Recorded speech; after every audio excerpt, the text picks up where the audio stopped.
이원재 끝내주는 경제에서의 미디어 전문가인 이정환 슬로우뉴스 대표 모시고요. 특별히 지금 확산되고 있는 김건희 여사의 공천 개입 의혹 보도에 대해서 짚어보고요. 무슨 얘기들이 새로 나오고 있나 정확하게 분석을 해본 다음에 왜 여기서 우리가 전통적으로 영향력이 높은 언론이라고 하는 그 매체들은 소외되고 있나, 왜 그런가, 이 이야기 좀 들어보도록 하겠습니다. 네, 어서 오세요. 안녕하세요. 네, 안녕하십니까. 예, 공천 개입 사건은 네네. 점점 커지는 것 같아요. 지금 어떻게 진행되고 있어요? 새로운 뉴스가 막 나와서 저도 따라잡기 벅찹니다. 이런 뉴스를 보면 정말 뭐 가슴이 뛰기도 하는데요. 뭐 정말 많은 분들이 생각하실 텐데 뭔가 거대한 게 뒤에 있다라고 생각을 하실 거예요. 두 가지 생각을 하게 됩니다. 보통 이런 뭐 사건 상황에서는 일단 대통령이 경로를 해야 될 텐데 일단 이렇게 조용해도 되나? 그다음에 또 과연 이렇게 조용한다고 해서 과연 이게 넘어갈 수 있는 일인가? 두 가지 생각을 하게 되고요. 돌아보면 그 박근혜 정권 때 집권 2년 차에 정윤회 문건이라는 게 나왔어요. 세계일보가 단독 보도를 했는데 당시 엄청나게 세계일보가 탈탈 털렸고요. 압수수색에 뭐 기자들 미행도 하고 그래서 당시 기자들이 이 정신과 치료를 받았다 할 정도로 엄청난 이 고초를 겪었습니다. 그런데 그 정윤회 문건 사실 무근이다라고 했지만 1년 반 뒤에 사실로 드러났죠. 그랬죠. 그때 당시 이제 박관천 경정이 그런 말을 했습니다. 권력설 1위는 최순실이고 2위가 정윤회고 3위가 박근혜 대통령이다라는 말을 했는데 당시 뭐 사람들이 이게 무슨 황당한 소리냐. 생소했던 이름도 낯선 그 최순실 정윤회가 왜 여기서 나오느냐 했지만 저거 다 사실로 드러났죠. 그리고 그게 네. 대통령 탄핵이라는 탄핵까지 우리 헌정사상 이어졌습니다. 최초의 일로 이어졌죠. 지금 나오는 일련의 사건들이 이 거대한 사건의 한 조각이 아니냐라는 우려가 나오고 있고요. 그런 우려를 벗어나려면 대통령이 적극적으로 해명을 해야 될 텐데 왜 이 지점에서 경로를 하지 않으시나라는 그런 의문이 있습니다. 경로는 혼자 하고 계시지만 알려지지 않는 것이 아닐까요? 그럴 수도 있고요. 보통은 이제 경로를 할 때 경로를 했다고 막 알렸잖아요. 그렇죠. 이번 경우는 뭐 반박을 해야 될 텐데 반박이 나오지 않는 상황입니다. 사실이 아니라고 반박을 하지 않고 있는 상황이다. 네. 정리를 해보겠습니다. 굉장히 복잡한 상황인데 김건희 여사가 총선에 개입한 정황이 최소 세 차례 다양한 사건이 드러났습니다. 한 번은 실제로 공천을 받았고요.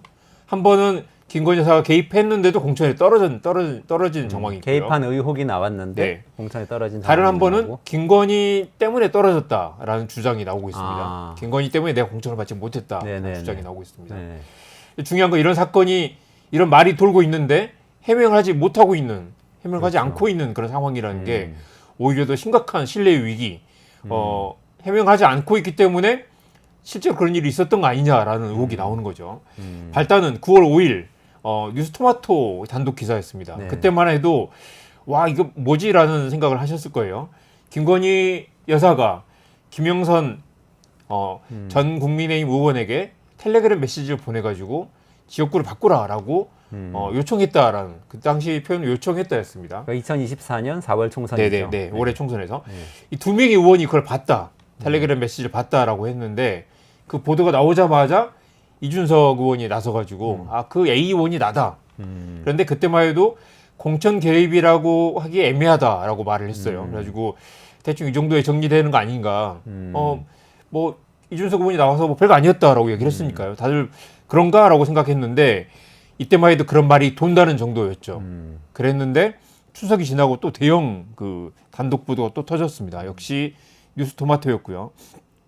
저는 이제 오랫동안 미디어 취재를 했기 때문에 이 사건들이 어떻게 언론 보도를 통해서 이 이슈가 확산되는가, 아니면 어떻게 이슈가 커지는가에 좀 관심을 갖고 지켜봤는데 뉴스토마토 보도는 굉장히 그런 박근혜 정권 때 정윤회 문건 세계일보 보도처럼 굉장히 중요한 트리거가 되지 않을까라는 생각을 하고 있습니다. 명태균이라는 사람이 갑자기 튀어나왔어요. 이 사람은 뭐 역술인이라고도 하고 선거 컨설턴트라고도 하고 흔히 말하는 정치 낭인 같은 느낌도 들고요. 어제 장성철 소장이 출연해가지고 그 여론조사 업체 운영하던 분이다. 이렇게 얘기하기도 했어요. 네, 여론조사 업체를 운영했습니다. 근데 사실 지역에 가면 그런 여론조사 업체들이 난립하고 있기 때문에 엄밀하게 뭐 이렇게 정치 전문가라고 보기는 애매한데 아무튼 이 사람은 김건희 여사와 통화를 하는 사이라고도 했고요. 그리고 뒤에 보겠지만 국회의원을 쥐락펴락하면서 심지어 월급의 절반을 내놔라라고 말하는 그런 굉장히 독특한 분입니다. 이 사람이 이제 2022년 그 보궐선거 때 2022년에 이제 창원에서 보궐선거 자리가 왔어요. 근데 그때 김영선 의원을 이제 공천을 받도록 도와줬다라는 의혹이 나왔습니다. 정확한 워딩은 사모하고 전화해서 대통령과 통화해서 대통령이 나는 김영선이라 했는데라고 했다는 거죠. 그러니까 뭐냐면 그 공천을 대통령이 내가 김영선에게 공천을 주라고 했다라는 말을 전달해서 김영선이 공천을 받도록 압력을 넣었다는 거죠. 실제로 공천을 받았고 보궐선거에서 당선이 됐습니다. 그랬죠. 당시 이제 윤상현 공천관리위원장이 소설 같은 이야기다라고 반박을 했는데 그러니까 개입이 없었다는 거죠. 그리고 그 당시 당대표가 또 이준석 당시 이제 국민의힘 당대표였고요. 이준석이 몰랐을 리가 없습니다. 이게 그 김건희 여사를 통해서 공천이 압박이 있었다면 이준석 의원은 또 아니라고 했고요. 이준석 의원 말로는 당시는 김영선 의원 그 유명한 수조물 사건 아시죠? 아, 노량진 수산시장인가요? 가서 수조물을 떠먹으면서 와, 뭐 깨끗하다라고 했는데 후쿠시마 앞바닷물도 깨끗할 거다 그렇게 네네. 얘기한 거. 오염수 문제 없다라는 그런 퍼포먼스를 했는데 누가 봐도 정말 기괴한 사건이었죠. 그 후쿠시마 오염수하고 관련이 없기도 한데다가 그 물을 왜 떠먹냐 어항에 다들 있는 물을 왜 떠먹어? 주변 사람들이 기겁을 했던 그런 사건이었는데 이준석 의원 말도 재밌습니다. 그 당시에는 수조물 심 사건 이전이라 그 당시 나쁜 이미지는 아니었다. 아, 공천을 준 것, 본인이 대표일 때 공천을 준 것에 정말 대한 문제 변호를 없었다. 한 거예요. 문제 없었다. 아. 그리고 이준석 의원 말로도 김건희 여사 뭐 압력 때문에 공천 준 거 아니었다라는 거였고요. 그리고 실제로 오선 의원이 됐죠. 그랬는데 이 2024년에는 올해 총선에서는 공천을 받지 못했어요. 네. 아무래도 그게 이제 수조물 사건하고도 관련이 있을 거고 실제로 이분이 뭐 그 오선 의원 하는 동안 뚜렷한 뭐 이렇게 그 업적을 내지는 못했죠. 자, 그래서 이제 다시 2024년 공천으로 넘어오게 됩니다. 네네네. 수조물 사건 이후에 이제 한동훈 지도부 된 거죠. 김영선을 공천하지 않으려고 했던 것 같습니다. 그리고 명태균 통화에 또 이런 내용이 있습니다. 김영선 컷오프야라고 명태균이 말을 했다는 거죠. 여사가 전화를 왔어. 그 말은 아직 공천에 컷오프된 사실이 언론에 공표되기 전인데 여사가 전화가 왔고 그 말을 명태균이 누군가한테 한 말이 통화 내용이 남아 있는 거죠. 이거 자체가 갖는 여러 가지 시사점이 있는데 김건희 여사가 공천 컷오프 사실 미리 알았다. 정보가 김건희 여사 흘러갔다는 거고 김건희 여사가 나서가지고 김영선 컷오프는 안 된다라는 메시지를 이야기했다는 거죠. 이미 컷오프된 상황이기 때문에 그러면 지역구를 옮겨서 출마해보자. 김해 갑으로 출마하게 해보자라고 했다는 거죠. 그러니까 이게 9월 5일 보도하고는 약간 다르긴 합니다. 9월 5일 때는 김건희 여사가 지역구를 옮기라고 요청했다라는 내용인데 지금 이제 최근에 나온 보도는 이 명태균 녹취록에 나온 건 김건희 여사가 이 컷오프된 김영선을 살리기 위해서 지역구를 옮겨보자라고 이제 제안을 했다는 거고 그러니까 빨리 기사를 내야 된다라고 말하는 이 명태균의 말이 녹취록에 남아 있습니다. 지금 이 녹취록은 어디서 나온 얘기죠? 역시 뉴스토마토 네네. 보도였고요. 네네네. 뉴스토마토 보도가 이제 이 뭐 행사하게 날것의 그 정황을 드러내고 있기 때문에 물론 여기서 중요한 포인트는 그겁니다. 이 김건희와 대화는 아닌 거죠. 그리고 명태균과 누군가의 대화, 그 누군가가 누군가를 통해서 이 녹취록이 흘러나와서 제보를 한 건데 제가 또 확인을 해보지 않았겠습니까? 그래서 그 김기성 뉴스토마토 국장과도 통화를 해보고 편집국장이죠. 네. 언론계 여기저기 그 이야기를 해봤더니 이 제보를 받은 곳이 최소 2군데, 여러 군데 제보를 받은 언론사가 네, 누군데 제보를 여러 군데 네. 언론사에 보냈다고 하는데 유일하게 뉴스토마토만 추가 취재를 해서 이걸 내보냈고요. 아, 그렇군요. 자, 그래서 김기성 국장에게도 물어봤습니다. 왜 이걸 뉴스토마토만 내보냈을까라고 했더니 일단 이게 사실 이제 뭐 보셨다시피 명태균이라는 사람 과연 믿을 수가 있는가라는 게 좀 고민이기도 하고 여전히 제보자의 그 신변도 굉장히 좀 이렇게 조심스러운 상황입니다. 그래서 이제 그 많은 언론사들이 비슷한 고민을 했을 텐데 입증할 만한 증거나 근거가 있느냐라는 게 일단 하나의 고민이었을 거고 또 하나는 아까 세계일보 얘기했던 것처럼 이걸 자칫 잘못 보도했을 경우에 검찰이 엄청난 압박을 하지 않을까. 실제로 아마 지금 뉴스토마토가 가까운 시일 안에 검찰 압수수색을 받게 되는 거 아니냐라는 우려도 있습니다. 네. 그런 정무적 판단이나 부담감이 컸을 거다라는 그런 우려도 있습니다. 그래서 뉴스토마토는 물어보니까 제가 뉴스토마토에 와서 이 이야기를 하는 것도 재미있는데요.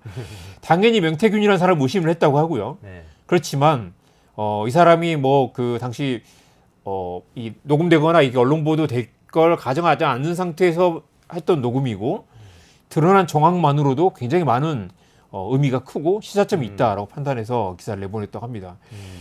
지금 또 보니까 이제 제보자 처음 준 녹음 파일이 한 8개 정도였는데 지금 이제 이 논란이 확산되면서 2년 분량의 녹음 파일을 다 뒤져보면서 지금 찾아보고 있다는 거죠. 녹음 파일 2년 분량을 네. 다 가지고 있으면서 뒤져보고 자기가 있다. 했던 녹음 파일 중에 이제 관련된 사건들이 있는가.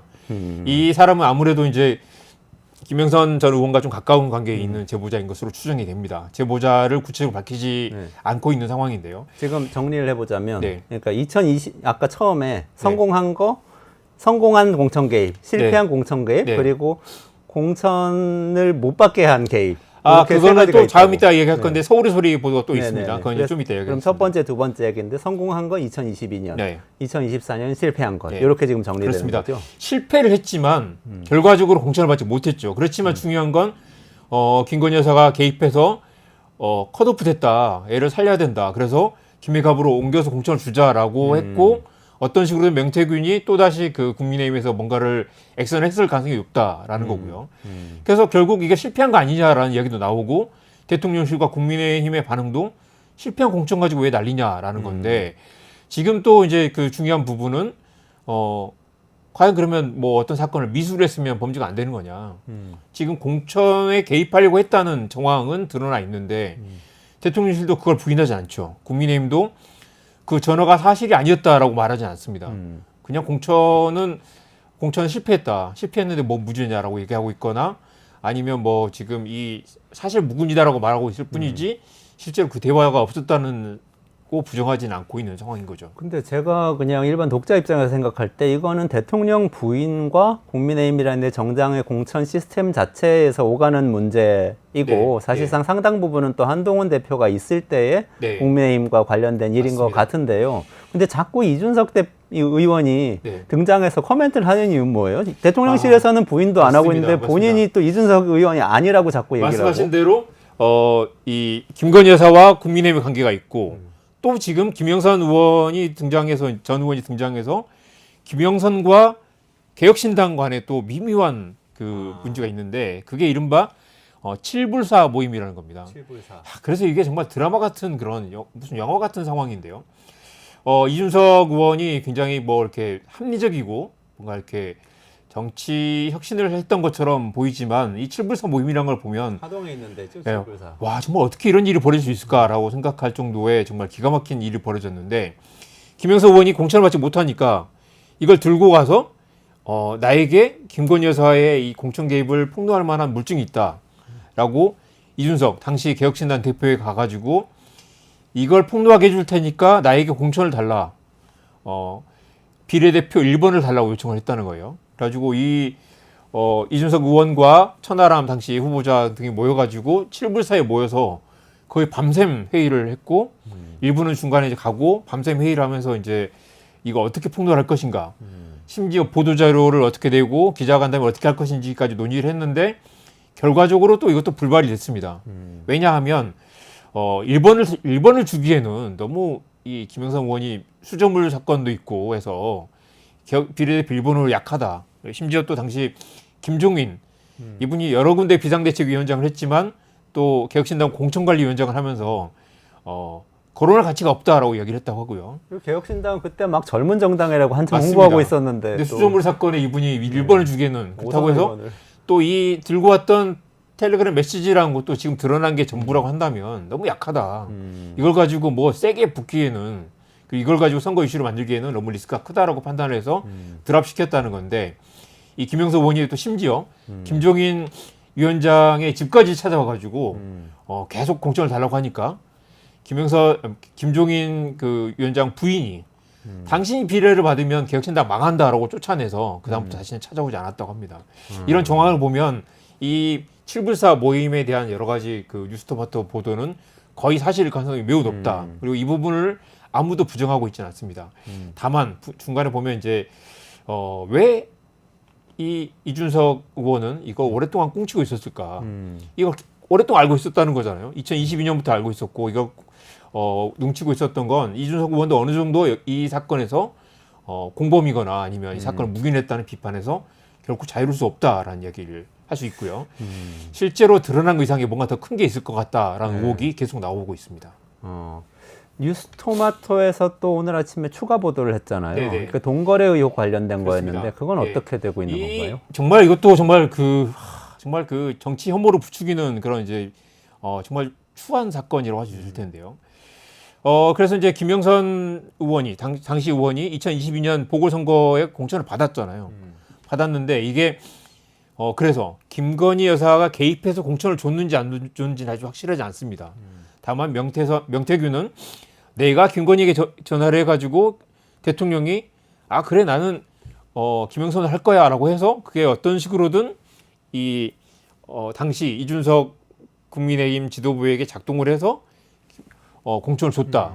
근데 이준석 의원은 또 그걸 인정하지 않고 있죠. 그렇지만 중요한 건 김영선 당시 의원은 내가 명태균 때문에 당선이 됐다고 믿고 있을 가능성이 있다는 거죠.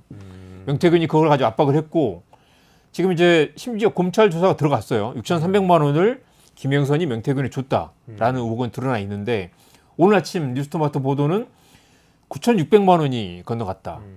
더 놀라운 건 뭐냐면 지금 화면에 보시는 것처럼 공천 어떻게 받으신 거 아시죠? 라고 노골적으로 거의 그냥 무슨 깡패가 무슨 돈 달라고 하는 것처럼 이야기를 했고 그러니까 당신이 공천을 어떻게 받았는지 알고 있지? 이렇게 네, 얘기했다는 내 덕분에 거예요. 받았지라는 말이죠. 그리고 그렇게 뭐 이렇게 이야기를 했고 의원이 쩔쩔 매면서 심지어 월급을 뚝 잘라가 절반을 줬다는 거예요. 구체적으로는 이런 말도 있습니다.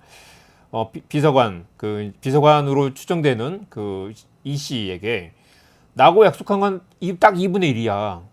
이론이라도 틀리면 끝이야라고 말을 했다는 거예요. 그래서 이번 달 세비 얼마 들어왔어라고 하니까 920만 원입니다. 그러니까 920만 원 절반을 딱 떼가지고 460만 원을 현금을 찾아가지고 서랍에 넣어두면 그걸 들고 가는 방식으로. 그러니까 이걸 해서 2년 동안 달마다 받은 게 모두 9,600만 원이다라는 거죠. 그래서 의원님이 뭘 잘못했길래, 뭐 약점이 잡혔길래 달마다 월급 절반을 갖다 바치는 그런 거래를 했을까.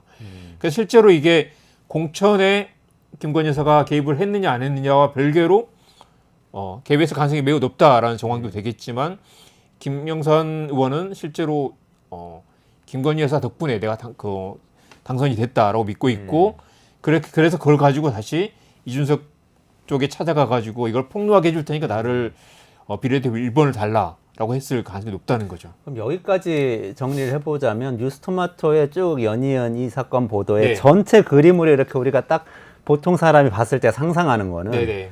대통령 부인이 여당 공천에 개입을 했다. 네. 뭐 여러 가지 정황이 나왔지만 그 전체 그림으로 보면 했을 것 네. 같다. 네. 근데 개입을 하는 과정에서 중간에 그 소식을 전달한 역할을 하는 명태균이라는 사람이 있었고 네. 이 사람은 특정 의원이 공천을 받을 수 있게 하거나 당선될 수 있게 하는 어떤 역할을 김건희 여사를 통해서 하면서 그것에 네. 대한 대가로 어쩌면 세비의 절반, 상당 부분의 금전을 네. 받았다. 네. 지금 이 전체 그림이 이런 거잖아요. 근데 금전을 조각이 받은 건- 전부 다 있는 건 아니죠. 금전을 받은 건 사실이고요. 네. 또 재미있는 건 뉴스토마토에서 보도를 정리 잘했던데 명태균 도대체 누구냐. 이 사실상 거의 알려지지 않는 사람이 갑자기 툭 튀어나왔는데 이 사람이 무슨 김종인과도 친하고 이준석과도 친하고 오세훈도 친하다. 그리고 김영선 전 의원을 당선시켜주는 그런 사람인데다가 대통령의 이웃인 함성득 전 경기도 교수와 친하고 아마 이제 공통되는 분모가 이준석입니다. 그래서 김종인 위원장이 그런 말을 했어요. 이준석이 당대표를 뛸 때 명태균이 도와줬다. 근데 명태균이 또 이준석을 통해 함성득을 만났고 함성득은 대통령 아크로비스타 동네 이웃이에요. 함성득을 통해서 김건희 여사에게 접촉하게 됐다라는 건데 그렇기 때문에 이준석 의원도 뭔가 지금 말을 숨기고 있는 그런 부분이 있습니다.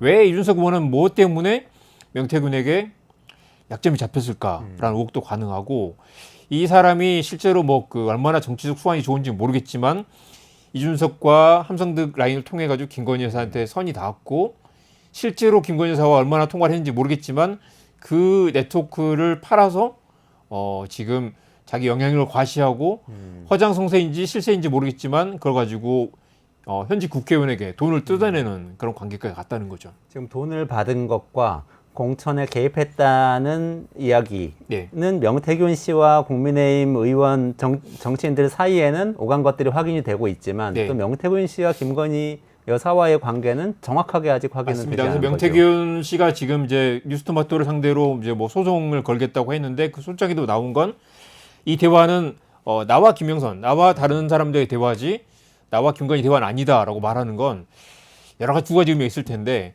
김건희 여사와 직접 통화한 건 나밖에 없다. 당신들이 갖고 있는 대화는 나와 다른 사람의 대화일 뿐이다. 그리고 김영선은 김건희와 직접 대화한 적이 없다라는 걸 하면서 자기 좀 존재감을 과시하려는 그런 의도도 있는 것 같고요. 그리고 이제 지금 부인을 하고 있지만 실제로 아주 뭔가 숨기고 있는 그런 부분이 있기도 합니다. 그래서 이제 이 사건 전체로 중간 정리를 해보면 사실과 사실의 조각들이 만나서 진실을 지금 맞춰가고 있는 단계. 뉴스토마토가 던진 그 단독 보도를 지금 여러 언론들이 후속 보도를 하면서 지금 이제 이 전체 큰 그림이 맞춰지고 있는 단계이고요. 지금 드러나는 걸 보면 아직도 여러 이 참여 주체들이 갖고 있지만 터뜨리지 않고 있는 물밑의 사실들이 있다. 적어도 이준수 의원이 말하지 않고 있는 게 있고 대통령실에서 경로를 하지 않으면서 뭔가 아직 해명하지 못하고 있는 뭔가 속사정이 있고 과거 사례들을 보면 잠깐 숨길 수는 있지만 영원히 숨길 수는 없을 것이다. 언젠간 이게 터져 나올 수밖에 없을 것이다. 이게 앞으로 정권이 2년 지금 7개월이 남았는데 2년 7개월 더 남았지. 2년 지금 9개월이 남았는데 그 사이에 이걸 계속 뭉개고 갈 수 있을까? 어디선가 터져 나올 수밖에 없다라는 거고요. 뉴스토마토 보도로 보면 이 매체 사이즈가 중요한 시대가 아니라 결국 중요한 사건들은 주머니 속의 송곳처럼 튀어나올 수밖에 없고 결국 아직 정권 후반 레임덕 상황도 아닌데 이 동시다발적으로 모든 언론이 이 사안을 추적하고 있기 때문에 결국 언젠가 더 큰 사건으로 비화될 가능성이 있다라고 볼 수 있겠습니다. 지금 뉴스토마토 이후에 다른 언론들도 지금 사건을 다루기 시작하고 있죠. 맞습니다. 굉장히 많은 지금 보도가 나오고 있는데요. 이 김영선이 명태균에게 6,300을 줬다라는 건 처음 JTBC 후속 보도였고요. 그리고 이 개혁신당의 김영선 의원이 전국 조직망을 들고 가겠다라고 했다는 건 아이뉴스24 또 IT 매체 보도였습니다. 네네. 그리고 이제 한겨레가 명태균 씨가 김건희의 초청으로 대통령 취임식에 참석했다라는 건 한겨레 단독 보도였고요. MBC가 또 며칠 전에 낸 건 명태균이 대선을 도와주고 김건희에게 칭찬을 받았다라고 말했다는 김영선 의원의 발언도 MBC가 또 단독 보도를 했습니다. 재미있는 건 지금 이제 박민 사장이 가면서 뭔가 정권 눈치를 보고 있다는 비판을 받고 있는 KBS는 아직 한 건도 보도를 하지 않았고요. MBC와 SBS가 경쟁적으로 계속 굉장히 큰 비중으로 후속 보도를 하고 있습니다. 조선일보와 중앙일보 등 이제 보수 언론도 약간은 관망하고 있는 단계인데 지금 이제 이 사건을 직접 보도를 하고 있지 않지만 최근 상황을 보면 조선일보 조중동에서도 급격하게 이 정권에 대한 실망 또 뭔가 이렇게 이대로는 안 된다라는 그런 이제 보도가 계속 쏟아지고 있고요. 어제 저는 되게 중요한 보도가 있었다고 생각하는데 박정훈 조선일보 논설실장이 김 여사는 이란 반박을 받으면 말문이 막힐 때가 많다. 칼럼을 쓴 건가요? 네, 칼럼에서. 그러면서 윤석열 지지자들이 이제 X팔리는이라는 표현을 썼는데 아마 쪽팔리는 일 거 높아요. 쪽팔리는 심정이 됐다라는 그런 칼럼을 썼습니다. 최근 비슷한 보도들이 많이 쏟아져 나오고 있는데 조중동의 이 변절, 조중동의 차가운 냉소가 지면에서 느껴지고 있고요. 아마 이 명태균 사건을 직접적으로 지금 따라가지 않고 있지만 이 사건이 어느 순간 인결점을 놓게 되면 이제 보도가 쏟아져 나올 거고요. 저는 박정훈 논설실장 칼럼 보고 이 문장이 딱 눈에 들었어요. 보수층이 이재명의 온갖 범죄 혐의 혀를 차다가도 김 여사는? 이라는 반박을 받으면 말문 막힐 때가 많다. 그러니까 지금 보수 언론은 이재명이 훨씬 더 문제가 많다라고 그걸 가지고 유일하게 이제 정권을 방어해 왔는데 이재명을 훨씬 넘어서는 지금 이제 살아있는 정권의 부패가 참 심각하다라는 게 이제 쪽으로 옮겨가고 있는 거죠. 그래서 지지자들로 쓴 속된 말로 X팔리는 심정이 된 것이다. 그러니까요. 그래서 자기 심정인 것 같은데. 이 상황을 보면 정확하게 지금 이제 2016년 사건으로 8년 전으로 거슬러 올라가면 박근혜 국정농단 사건이 터지기 전에도 비슷했다는 거죠. 그 계속해서 이렇게 그 사건 당시 미르재단 사건이라든가 최순실 의혹이 터져 나오고 있는데 조중동이 끝까지 침묵을 했어요. 10월 26일까지 침묵을 했습니다. 그러다가 이제 JTBC가 태블릿 사건을 터뜨리고 마침 그날 동시에 또 TV조선이 최순실의 주차장 그 이 영상을 터뜨리고 그날 또 의상실 사건을 터뜨렸다는 거죠. 의상실 영상을 터뜨렸는데 당시 청와대 비서관이 핸드폰을 닦아가지고 이렇게 두 손으로 건네는 장면이 나왔죠. 사실 그런 것들이 이제 아주 사소한 사건들이 모여서 어느 인계점이 넘어지면 뚝이 터지듯이 터져 나온다.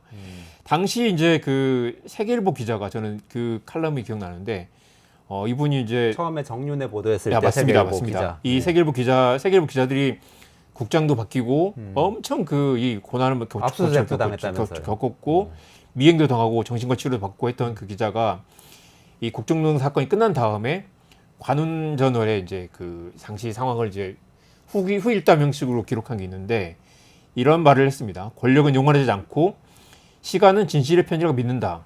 진실의 순간은 도둑같이 올 것이다. 당시 그 정리의 문건이라는 건 당시 이제 그 청와대 공직기관 비서관실에서 문고리 3인방 등의 국정 개입이 너무 심각하다라는 걸 이제 내부 보고서를 했던 것이고 그게 유출이 돼가지고 당시 박관천 그 경정은 그 문건을 만든 경정은 문건 유출 혐의로 무려 그 500일 가까이 구속이 됐었어요. 결국 근데 그게 이제 혐의가 없는 것으로 상당부 정리가 돼서 집행유예로 풀려났습니다. 그리고 이제 조응천 당시 그 공직기관 비서관은 이제 무혐의가 났고요. 그랬는데 당시 그 엄청난 의혹을 막 찍어 누르려고 했지만 결국 그게 국정농단이 사실로 드러났던 거죠. 지금 그때 비선실세가 최순실이었다면 지금은 사실 뭐 그런 표현이 맞는지 모르겠지만 실선실세가 김건희라는 거 누구나 알고 있죠. 비선이 아니고. 네. 그런데 이제 드러나지 않고 있는 건 무엇을 개입했는가라는 건데 비선 실세가 당시 이제 최순실이 어떤 일을 했는지는 뭐 미르재단이라든가 뭐 삼성에게 뭐 말을 사달라고 한다거나 그런 것들이 뒤늦게 드러났죠. 지금 김건희 여사의 그 개입, 부당한 개입은 지금 공천 개입 의혹이 여러 경로로 드러나고 있는 거고요. 그게 지금 이제 아주 작은 부분이 드러나고 있는 건데 이건 과연 뭉갤 수 있느냐. 이미 이게 뭉개더라도 이미 그동안 개입됐던 여러 정황들이 아마 이제 조만간 폭발적으로 터져 나올 수 있다. 지금 하나 빠진 게 지금 서울의 소리 보도 네네네. 이야기를 해야 되겠죠. 네네. 이 세 번째 개입 의혹이 또 어제 저녁에 나왔는데 이것도 사실 뭐 정황일 뿐이지만 간단하지가 않습니다. 김대남 대통령실 행정관 출신의 이 사람이 이제 선거에 나오겠다고 대통령실을 그만두고 나왔는데 공천을 받지 못했어요. 이 사람이 이제 지금은 서울보증보험이라는 곳에 감사로 가 있습니다. 아마 낙하산 인사했다는 뭐 의혹도 많았는데 서울의 소리 기자가 이 김대남하고 통화를 하면서 그 내용을 이 녹음을 다 통째로 이제 공개를 했습니다. 이거는 이제 그러니까 통신비밀보호법 위반이 아닌 거죠. 당사자이기 때문에. 이명석 기자와 김대남의 통화에서 이런 이야기를 합니다. 이철규가 김건희 루트야. 지금 있죠. 그 루트가 이철규야. 이철규는 지금 이제 그 공천관리위원이었고요. 공천관리위원장이 사실 이제 교수 출신이기 때문에 이철규가 상당 부분 공천의 이 중요한 부분을 핸들링하고 있었는데 김건희 여사가 이원모 대통령실의 인사비서관인데 이 사람에게 공천을 주라고 지시를 했고 이철규가 그래서 김대남을 떨어뜨리고 이원모를 밀었다라는 게 이 대화의 핵심입니다. 그러니까 둘 다 대통령실 출신인데 김건희 여사가 밀어준 사람이 공천을 받고 자기는 떨어졌다라고 주장을 하고 있는 거죠. 물론 주장일 뿐이지만 이런 주장이 나온다는 것도 한때 대통령을 모시던 두 비서관들이 서로 경쟁을 하다가 김건희 때문에 내가 떨어졌어라고 이 말을 서울의 소리는 또 누구나 알다시피 김건희 여사 그 디올백 논란을 터뜨린 그 약간 이제 인터넷 매체인데다가 약간 마이너 매체지만 굉장히 이제 공격적인 그런 이제 논조를 갖고 있는 매체죠. 그 매체와 녹음을 해서 터뜨렸다는 건 이게 방송이 될지 알고 터뜨렸는지 모르고 터뜨렸는지 모르겠지만 노골적으로 대통령실 비서관 출신 인사가 지금 대통령실에 치명적인 약점을 터뜨리는 상황이 된 거죠. 김대남 전 비서관은 여기에 대해서는 시인을 한 건가요? 그렇게 말을 했지만 자기가 약간 과장되게 말을 했다. 허위 사실 말했다고 지금 이제 꼬리를 내리는 상황입니다. 그렇지만 그 대화 내용을 보면 여사한테 이 엄마 하나 국회의원 배지 달게 해주려고 저 XS를 떨고 있다. 그래서 심주단지 모시듯이 저 난리를 지르려고 자막도 나와 있네요. 저 야단 난리를 치고 있다. 왜냐하면 거기다 나왔다는 겁니다. 네, 이 업무가 잘못되면 이철규가 날아간다라는 말은 이철규가 날아간다는 말은 김건희 여사가 날릴 거다라는 말이고 이 말이 뭐 사적으로 한 말이라고 하기에는 기자와 한 말이고 그렇죠. 이게 이 말을 저런 자체를 얘기할 이제 때는 뭐 이제 보도할 줄 와서 알고 하는 사실이 거지. 아니었다라고 하기에는 어느 정도 정황이 굉장히 구체적이라서 이 말을 이제 공론장에 꺼내진 순간 대통령실이 해명해야 되고 국민의힘도 이걸 해명하지 못하면 공천 과정에 김건희 여사가 여러 경로로 개입했다는 의혹을 이 공당의 그 공천 과정에 민간인 김건희 여사가 개입했다라는 그 치명적인 그 의혹을 해명하지 않으면 이 공신력이 크게 무너지는 그런 상황일 수 있습니다. 지금 명태균 씨 건하고 김대남 전 비서관 건하고는 좀 비슷한 점은 있네요. 그러니까 그렇습니다. 그 사람 본인들이 했던 이야기들은 이제 여러 가지 자료를 통해서 입증이 네. 되고 나왔는데 이 사람과 그 대통령 부인과의 관계는 아직 확증되진 않은 상태에서 여러 가지 얘기가 오가는 정리를 해보면 상태. 세 가지 사건인데 2022년에 김영선은 김건희 때문에 당선됐다고 믿고 있고 실제로 그래서 브로커한테 1억 원 가까이 실제로 그 사례비를 주기도 했고 두 번째 2024년에 김영선은 김건희 여사가 힘을 썼으나 당선이 되지 않았는데 공천을 받지 못했는데 사실은 그 건 때문에 한동훈과 김건희 사이의 관계가 틀어졌다라는 그럴 수도 있다. 관측도 나오고 있습니다. 아. 그리고 지금 김대남 사건은 김건희 여사가 다른 사람을 믿는 바람에 내가 떨어졌다라고 주장을 하고 있고 이건 실제 이 사람의 음성 녹취가 그대로 음성 녹음이 그대로 지금 방송에 나와 있는 상황입니다. 이걸 어떻게 수습을 할까? 이 대통령실이 여기에 그 해명을 하지 않고 넘어갈 수는 없다라는 거고요. 그리고 이 뉴스토마토가 단독으로 치고 나갔지만 지금 이제 조중동을 제외한 모든 언론이 지금 달라붙어서 이 사건을 캐고 있는 상황입니다. 그렇군요. 말씀 듣고 보니까 저는 혁신은 어떻게 일어나는가에 대한 굉장히 유명한 영상이 있어요. 원래 기업 경영 혁신에 네. 대한 건데 그 굉장히 유명한 학자가 얘기한 건데요. 사람들이 많은 어떤 공원에 따뜻한 햇빛이 내리는 뭐 용산공원 뭐 이런 곳이에요. 뉴욕의 센트럴파크 이런 비슷한 곳에 어떤 사람이 갑자기 막 가운데 잘 보이는 자리로 가서 막 미친 듯이 아저씨 춤을 추기 시작해요. 그럼 사람들이 다 처음에는 외면하고 있다가 또 일부는 흘끗흘끗 보면서 웃기도 하는데 두 번째 사람이 가서 그 사람 춤을 따라 추기 시작해요. 어떤 텀을 두고. 그러면 그 다음에는 사람들이 다 거길 주목하게 되고 세 번째가 나타나기 시작하면 바로 이어서 수십 명이 달려들어서 맞습니다. 춤을 춘다는 거예요. 지금 언론을 보니까 네. 뉴스토마토가 먼저 치고 나갔는데 서울의 소리도 그렇고 다른 지금 조금씩 네. 보도하기 시작한 다른 언론들이 몰려들기 시작하는 상황? 큰 변화가 일어날 수도 있겠다 이런 생각이 마지막으로 드네요. 이 말씀을 드리고 싶습니다. 그 최근에 이제 서울대 이준훈 교수가 머로 모멘트, 머로의 순간이라는 그 표현을 썼던데 이 1954년에 미국에서 메카시 열풍이 한창일 때 모든 언론이 거기에 이제 그 움츠려 있다가 어느 순간 이제 그 에드워드 모로라는 CBS 앵커가 이건 이대로 안 되지라고 해가지고 이제 그 비판하기 시작하면서 많은 언론이 따라오기 시작했다.